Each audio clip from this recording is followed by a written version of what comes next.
Good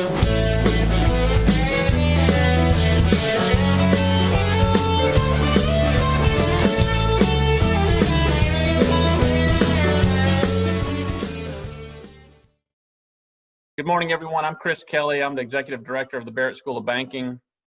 Many people are talking about the new normal of community banking. What is the new normal of community banking in light of COVID-19? And how is it different from what community banks were seeing prior to the pandemic? Yeah, I'll kick things off with that. And really, even since we've put this presentation together, there's kind of a new normal, not just with COVID, but with national events happening as well. And I guess it's safe to say that the new normal is abnormal. Things are different.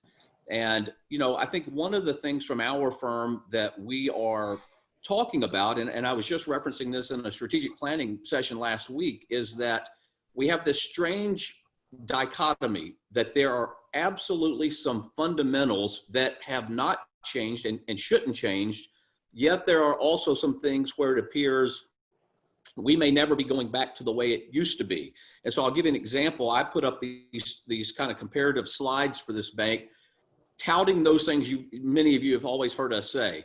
What are the elements of shareholder value?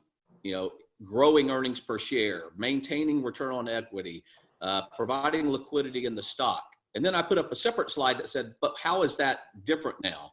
And so for some banks, by way of example, rather than saying, wow, in this environment, we're still going out, we're hitting the trails, we're growing earnings per share. Some people are playing defense and saying, no, it's about maintaining that because we think our balance sheets and income statements are going to look different this year. So we're not really trying to grow, we're trying to maintain that. And I'll give you this example. This bank I was talking to, they were struggling with the idea that prior to COVID, strategically, they were going to pursue growth. They were looking at either new branching. They were maybe considering an acquisition. They'd been kicking around, kind of having those informal discussions with someone else. And so their concern and the board's concern was, should we just totally push pause on that, sort of this great pause right now? Should we kick it to 2021? And so it's changing the strategic focus of what banks are doing. And I think the initial biggest change is it's changing the timeline. Everything no longer seems immediate. People are moving that out a little bit in terms of what they're looking at. Greyson, you got additional thoughts on that? Yeah, it's kind of interesting when I think about the new normal, quote unquote, of community banking.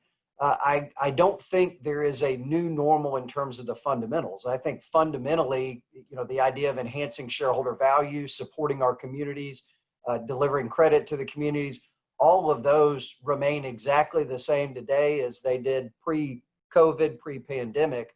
But what I think is likely the new normal of community banking is the delivery channel is different. I do think that our delivery channels going forward will look different than they did pre-pandemic. And I think that's because you're seeing many community banks now that were, 6, 8, 12 months ago, were talking about, becoming digital, becoming very technologically advanced, that because of this, we're forced into that. And they could no longer talk about it. They had to do it. But banks have figured out they can do it and they can survive. And I think that's important because banks now, in my opinion, have confidence to say, hey, we can do digital technologies. Our customers will accept digital technologies. So I think, in terms of the new normal, if you will, it likely the biggest change deals with our delivery channels and how it is that we interact with our customers, how we serve our customers, how we bank and how our day-to-day customers bank and do their operations. So I think that's probably, if we're kind of looking at a fundamental shift there, whatever the technology time frame, if you will, pre-COVID has been significantly compressed and banks have moved forward very well. I think there are just kind of a couple other little tidbits that I was thinking about kind of the new normal. One is that I think the certainly impression of fintechs is different. And what I mean by that is, 12 months ago, anytime there was a discussion on the future of community banking, the question was always, are fintechs going to replace community banks? Are fintechs going to make community banks obsolete? And I think the pandemic has shown the answer to that is no, because community banks have fared, as far as I can see, much better than have many of these online lenders, your lending clubs, your cabbages, whatever it may be. And so I don't think now that there's quite the belief that fintechs are going to replace community banks and that community banking's dead and the like. The only other thing too that I think is interesting, and we'll probably talk about this a little more in terms of the new normal. I'll be interested to see going forward if if commercial real estate remains the dominant form of collateral for lending. Everybody's talked about how this pandemic has changed fundamentally the view of commercial real estate, the view of retail space, the view of office space, things like that.